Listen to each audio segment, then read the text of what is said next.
A paz do Senhor Jesus a todos os nossos alunos do Instituto El Shaddai. Que satisfação que você está aí mais uma vez do outro lado.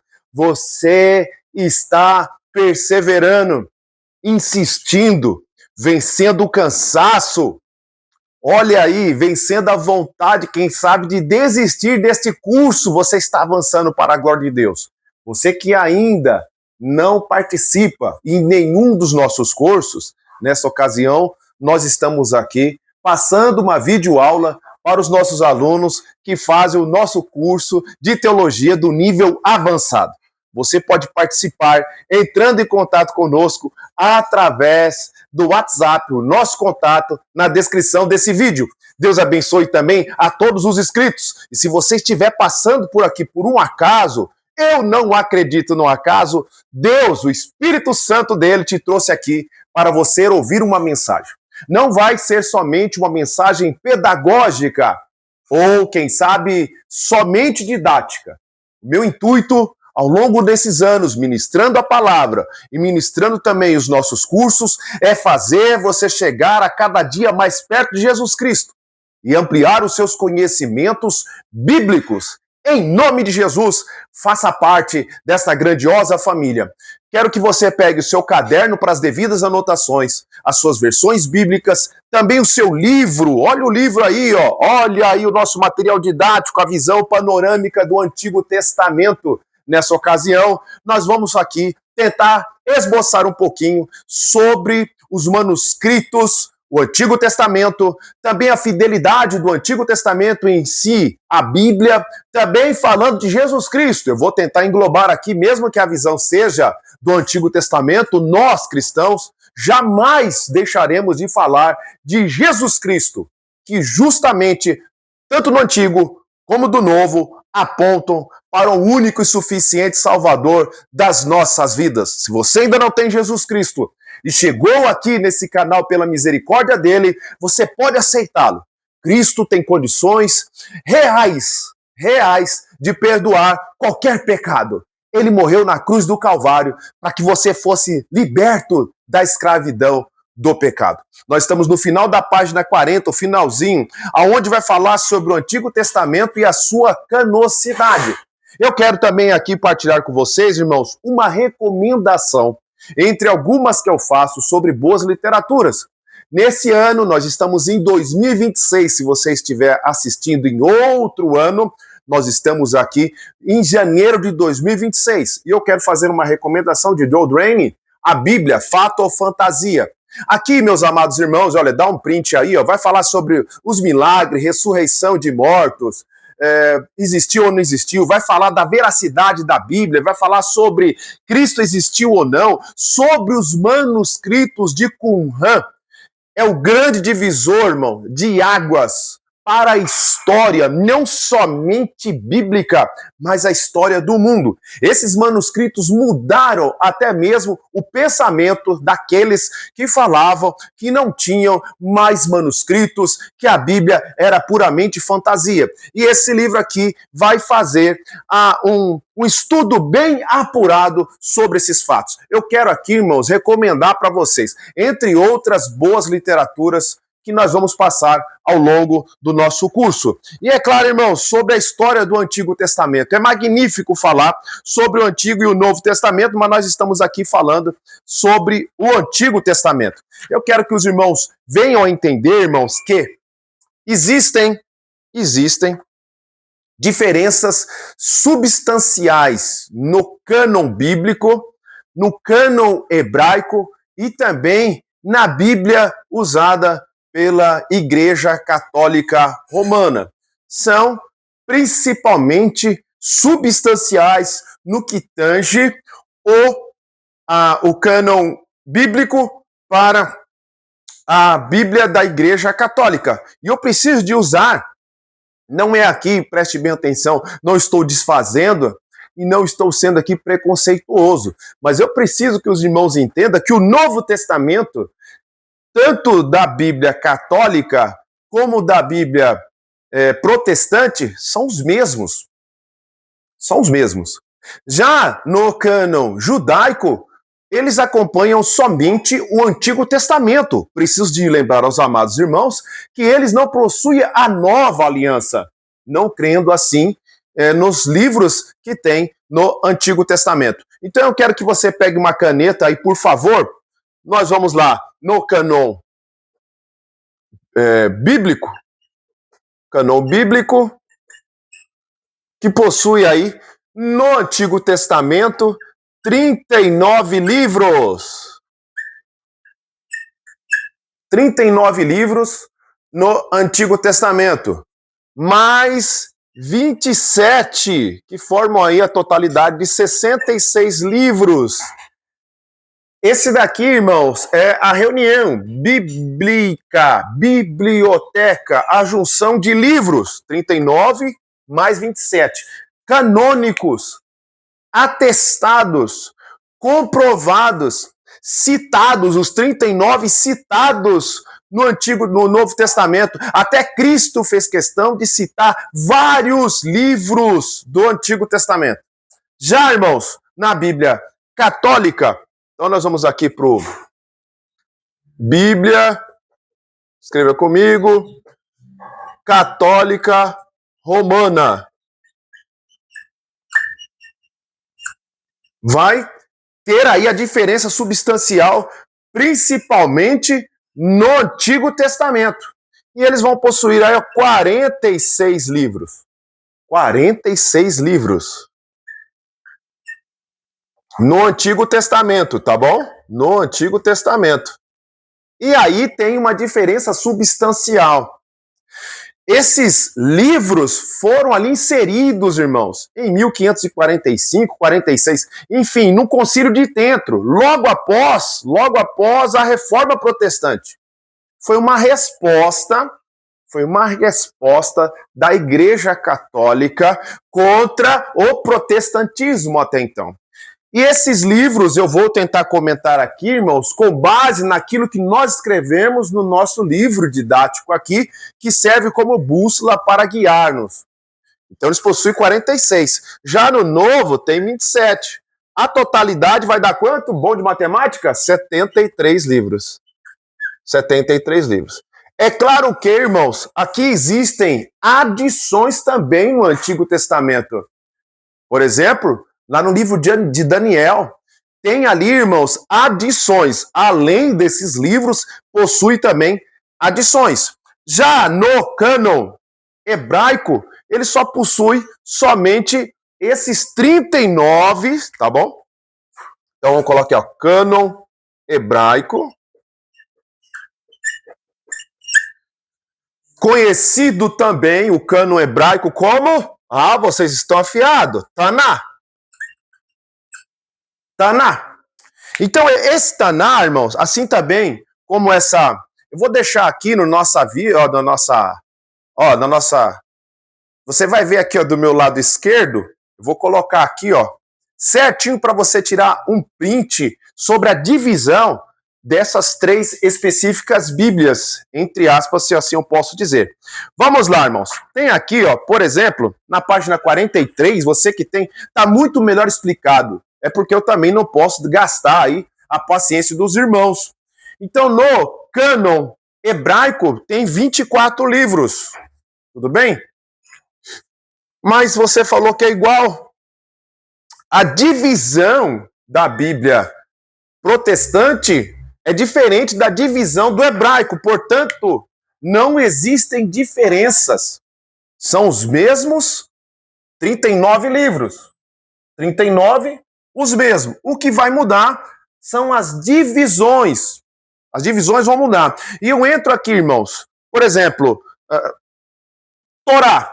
É a mesma coisa. São 5 primeiros livros. Ok? Já o Neviim, que é a segunda divisão que eu quero parar, vai entrar aí. Josué, Juízes, Samuel, tudo junto. Reis, tudo junto. Isaías, Jeremias, Ezequiel e os profetas menores. Entram todos nesse compêndio de Neviim. Já no Ketuvim, Salmos, Provérbios, Jó, Cantares, Ruth, Lamentações, Eclesiastes e Esther. Então, eu preciso que os irmãos entendam que há algumas divisões, mas principalmente uma divisão substancial aqui. Então, irmãos, é tão maravilhoso quando você pensa, eu fico aqui até deveras emocionado ver a grandeza desse nosso Deus. Na reunião, ao longo desses 1.500 anos, e reunindo em diversas partes de localidades, e vários autores em várias divisões no que tange, por exemplo, a sua especialidade social. Gente que aos olhos humanos, numa ótica supérflua, não tinha condições alguma. Eu quero apelar, por exemplo, para Amós, um agricultor, e lá para um estadista como Moisés, ou um grande teólogo e filósofo, estudante da palavra como Paulo. Então, Deus usa pescadores como Pedro, João, cheio do Espírito Santo. Estes homens que foram guiados a escrever o que o Espírito Santo, tudo que tem na Escritura é divinamente inspirado, tanto o Antigo como o Novo Testamento. Lembramos aqui que a língua máter desse Antigo e Novo Testamento, o grego e hebraico, algumas partículas em aramaico, pouquíssimo no Novo e algumas pouco mais no Antigo Testamento. Faço questão também dos irmãos ler a página 44 do nosso livro, aonde vai começar também a falar sobre os livros apócrifos. Se você tem alguma dúvida, coloque nos comentários. Eu vou ficar feliz em te responder. Coloque também da onde você está vendo essa videoaula. E se você sabia sobre essa divisão. Você sabia? Então nós precisamos, irmãos, inubitavelmente entender, e vou falar para vocês, memorizar. Vamos lá? Cânon hebraico, 24, também chamado de Taná. O cânon bíblico, 66. A Bíblia Católica Romana já tem 73 com mais 4 adições no Antigo Testamento. Além de 73, tem mais 4 divisões, 4 adições no Antigo Testamento. Eu tenho algumas particularidades, irmãos, infelizmente, no que tange heresias. Veja bem, os livros apócrifos, irmãos, possuem o seu lado bom na questão didática, na questão de você pegar alguns compêndios históricos interessantes, principalmente em 1º e 2º Macabeus, é interessante você observar a questão histórica. Porém, irmãos, inspirado, bíblico, não tem como, porque a Bíblia não possui nenhuma contradição. Mesmo aqueles que são mais desavisados, e vai falar, eu vi um monte de contradição. O que você pode ter visto são aparentes contradições que a própria Bíblia responde. Já há grandes disparates no que tange os livros apócrifos. O que são esses livros apócrifos? São pelo menos esses 7 livros que foram adicionados no Concílio de Trento, como uma resposta da Reforma Protestante. Então a Igreja Católica colocaram oficialmente na Bíblia Católica Romana até então. E ali tem, por exemplo, orações por mortos, livros de superstições, anjo mentiroso. Vamos aqui tentar, irmãos, passar para os queridos irmãos algumas dessas verificações que eu pude fazer, está melhor detalhada no nosso livro que você pode adquirir. Entre em contato conosco, irmão. Eu ofereço a você um curso didático pentecostal. E mesmo você tradicional pode fazer também. Pentecostal, dispensacionalista, nós cremos no pré-tribulacionismo. Cremos, irmãos. Eu fico preocupado porque tem entrado uma onda perigosa no que tange as igrejas clássicas. Eu abordei esse assunto na aula anterior. Dá uma olhada aí na sua playlist. Você pode ver também o vídeo anterior na última aula que eu dei sobre a visão panorâmica do Antigo Testamento. Alguns obreiros não subscrevem aquilo que a igreja tem como cremos. É incrível. Como alguns pentecostais estão ali jogando fora as línguas estranhas, o batismo com o Espírito Santo. Isso é um perigo. E ainda mais que essa onda progressista que estão trazendo, e eu quero aqui trazer à baila a questão das dúvidas do Antigo Testamento. Se tudo que está ali no Antigo Testamento foram realidades. Se por acaso houve também a tal ressurreição, se Cristo existiu.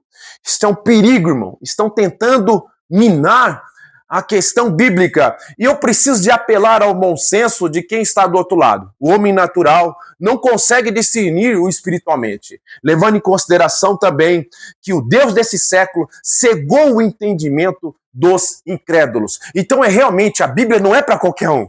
Não é para qualquer um. Mas você que tem o Espírito Santo de Deus em sua vida, ao longo do seu estudo e relacionamento com a sua palavra e com o bom mestre, vai entendendo a cada dia melhor a palavra de Deus. Eu sou um facilitador para que você possa entender as Escrituras. Vamos lá na página 44? Então, os apócrifos significam o quê? Oculto, espúrio.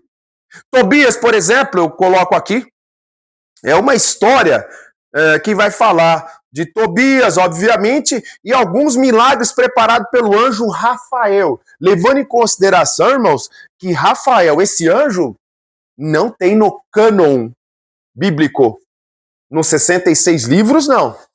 Você vai ver falar de Miguel, você vai ouvir falar de Gabriel, você vai falar de algumas hierarquias, você vai ouvir falar de querubins, você vai ouvir falar de serafins, mas não existe. Eu apelo à sua mente sapiencial para entender que pegaram, quem sabe, de um livro de Enoque, aonde é citado também esse anjo aqui, Rafael, Ariel, entre outros. Levando em consideração, Enoque é um livro apócrifo e tem, infelizmente, influenciado alguns estudantes e até professores de teologia a beber nessa fonte como uma fonte histórica e canônica. Não, irmão, não é. Você pode até ler com certo cuidado. Eu recomendo sempre livros aqui para que você possa entender melhor a palavra de Deus e que não haja confusão. Então esse anjo Rafael não existe. Continuando, ele vai falar, esse livro de Tobias, sobre a justificação pelas obras. Em Tobias, no capítulo 4, do 7 ao 11. E também no capítulo 12, versículo 8. Eu estou dando base. Você tem a Bíblia católica romana? Deveria ter. Tá? Você católico romano que está ouvindo aqui essa videoaula, antes de meter pedrada em mim, como já tenho recebido algumas, por favor, pegue a sua Bíblia. Católico romano, com todo respeito, pegue sua Bíblia, verifique se eu estou falando tem veracidade ou não. Porque isso aqui não é uma aparente contradição, é uma contradição, é antibíblico. Não existe esse papo de justificação pelas obras. Cristo não dá mérito a ninguém para ser salvo, ninguém merece. Nós precisamos de sempre relembrar um dos textos que eu sempre menciono, ou com uma certa frequência em quase todas as nossas videoaulas. Efésios, capítulo 2, versículo 8 e 9. Nós somos salvos pela graça, nada de obras. Não somos justificados por aquilo que fizemos ou estamos fazendo. Você que cuida de algum departamento, ou é um pregador da palavra de Deus, estudante, ou faz alguma coisa em prol do reino, isso não te garante céu ou posicionamento no céu, em hipótese alguma. Nós que somos salvos, trabalhamos. O não salvo, ou aquele que está no muro ou na dúvida, ele dá trabalho. Mais uma pergunta, você dá trabalho ou trabalha? Continuamos. Faz também que mediação dos santos. Esse livro descreve a mediação dos santos, Tobias 12 e 12. Superstições. Por exemplo, em Tobias 6, versículo 5, Tobias 7, versículo 9 e 19. Se você não ouviu, volta o vídeo aí, 20, 30 segundinhos, para que você releia. Estou dando a honra para os nossos queridos irmãos católicos, pelo menos verificarem se eu estou correto ou não. Ainda continuo. Um anjo engana Tobias e ensina a mentir. Não vi nenhum anjo mentindo no cânon bíblico, nos 66 livros. A impressão, irmãos, que muitos católicos romanos têm, que essa Bíblia aqui não é a Bíblia verdadeira. Esta é a Bíblia verdadeira. Eu acabei de falar que foi inserido no século XVI aí. Esses outros livros, 7 e outras adições. Fica a pergunta, por quê? Respondam para mim aí do outro lado. Então o anjo mentiroso, ele ensina a mentir. E outro sim importante, ele fala que é uma coisa, depois ele fala que é outro, ele identifica, ele mente, ele é mentiroso. Em Judite, um livro aqui de 150 a.C., uma história de uma heroína viúva e formosa que salva sua cidade, enganando o inimigo e decapitando. Sua grande heresia é a própria história onde os fins justificam os meios. Meu Deus! Na página 45, também eu vou pular aqui, irmão, senão fica muito longo, né, nossa videoaula. Eclesiástico. Diga comigo, não é Eclesiastes. Eclesiastes é canônico. Eclesiástico é da Bíblia Católica Romana. Um livro de 180 a.C. É muito semelhante aos Provérbios, tá? Se não fosse tantas heresias apresentadas. Vou aqui, é claro, irmãos, nomenclaturar algumas. Justificação pela obras, de novo, em Eclesiástico, capítulo 3, versículo 33 e 34, para todo mundo não conferir. E eu quero recomendar, estudantes da palavra do Senhor, especificamente aluno de teologia, precisa de ter uma versão católica. É interessante para você estudar. Trato cruel aos escravos. Isso está em Eclesiástico, capítulo 33 e 26. Também em 42, de 1 e 5. Dá uma olhada. Incentiva o ódio pelos samaritanos. Eclesiástico, capítulo 50, versículo 27 e 28. E Cristo vem e quebra essas barreiras, especificamente contra os samaritanos. Contra os samaritanos. Em Baruque, também tem intercessão pelos mortos. Baruque, capítulo 3, versículo 4. Em 1 Macabeus, também tem ali, irmãos, algumas heresias, eu não vou poder comentar todas. Em 2 Macabeus, cheio de prodígios, obviamente, de Judas Macabeu, apresenta oração pelos mortos, aí pegou pesado. Orar pelos mortos, você sabe que tem a missa do 7º dia, que respeitosamente eu falo aqui para os irmãos, não vai ter condições de livrar ninguém. As nossas orações, as nossas súplicas ou clamor, eu estou apelando num grau de intensidade, não tem condições de colocar alguém no céu ou tirar alguém do inferno, muito menos no purgatório. Algo também inserido pela Igreja Católica Romana. Culto e missa pelos mortos. O próprio autor não se julga inspirado. Vide, por favor, 2 Macabeus, capítulo 15, do versículo 38 e 40. E eu peço para vocês lerem também 2 Macabeus, capítulo 2, do versículo 25 ao 27. E intercessão pelos santos. Falei sobre as lições de Daniel, tem lá a história de Susana. É uma lenda, eu sinto muito falar, irmãos, é ficção. Tem lá o capítulo 14 de Daniel, que vai falar sobre Bel e o dragão. E contém histórias de necessidade para idolatria. Eu tenho aqui no nosso canal, eu recomendo vocês, porque quem sabe algum católico romano falou, nós não somos idólatras, para com isso. E eu questiono pelo menos os termos, as terminologias da teologia católica romana.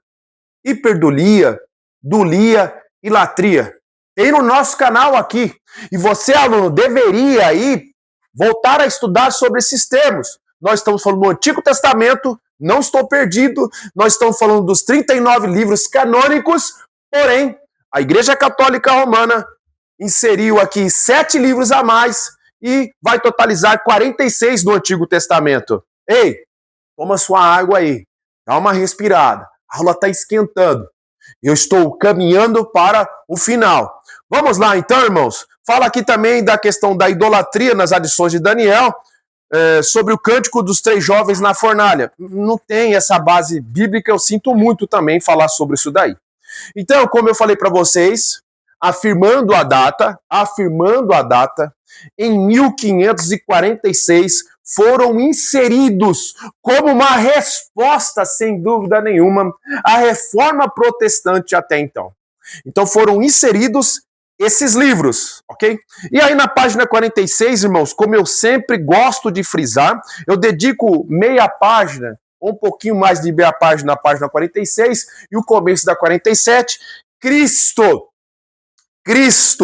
visto em todos os livros do Antigo Testamento. Lembrando aqui, irmãos, é falar muito de Cristo, falar poucos dos personagens bíblicos e muito pouquinho de você. Eu estou falando isso para os pregadores do Evangelho. Fale mais de Jesus Cristo. Fale mais. Você vai estudar aí, você que vai pregar hoje ou amanhã, ou depois de amanhã, enfim, vai pregar 1 hora em algum púlpito ou não. Eu ainda sou pregador de praça, pela misericórdia de Deus. Mas fale mais de Jesus. Fale lá, em qualquer livro do Antigo Testamento, do Gênesis a Malaquias. Mas dá um jeito de falar de Jesus Cristo. Porque o foco é falar do único e suficiente Salvador, que nos salva, não por obras. Não precisamos fazer absolutamente nada para ser salvos. Porque ele já morreu na cruz. Ele pagou um alto preço. Nenhum ser humano tinha condições de cumprir. E eu foco na página 46 e o comecinho da página 47 do nosso livro sobre Cristo também no Antigo Testamento. Todos os livros. E eu queria meditar com você, fazer aqui um parênteses importante. Muitos estudantes, irmãos, estão, infelizmente, apostatando. Eu conheço 2, eu não vou dar moral para esse camarada. Ele tem prazer em falar mal de Jesus Cristo. Que Cristo é uma invenção. Cristo, irmãos, existiu. Apesar de ter pelo menos 24.000 manuscritos dedicados falando sobre Cristo, falando sobre a existência de Jesus Cristo e também sua ressurreição. Poderá alguém do outro lado, alguém vai poder falar o seguinte, mas esses 24 manuscritos é bíblico. Aí é muito fácil. Mas eu quero só fazer a termos de comparação. Além dos outros relatos extra-bíblicos mais históricos que devem ser pelo menos analisados. Gengis Khan tem 10 manuscritos e grande maioria a crer que ele existe. 10 manuscritos. Alexandre o Grande, comentado historicamente, faço questão de citar também nas minhas aulas de história. 12 manuscritos. Aristóteles, 49. O grande filósofo. Platão, 210. E a Bíblia, 24.000. Tudo bem. Você do outro lado, mas eu quero essas fontes extra-bíblicos. Não é o suficiente para falar sobre Jesus Cristo. E eu queria citar aqui, irmãos, é claro que eu não vou conseguir dissecar todos esses relatos da história do bom mestre que existiu.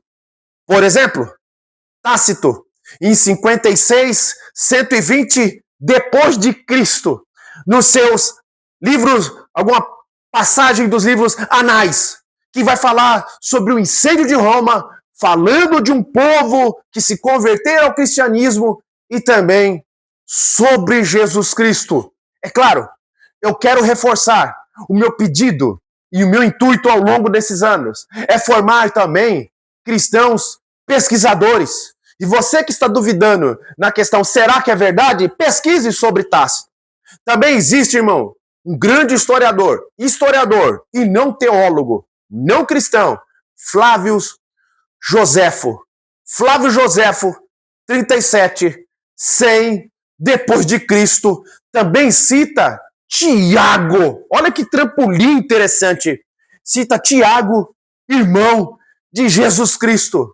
Ou seja, ele fala sobre o Cristo histórico.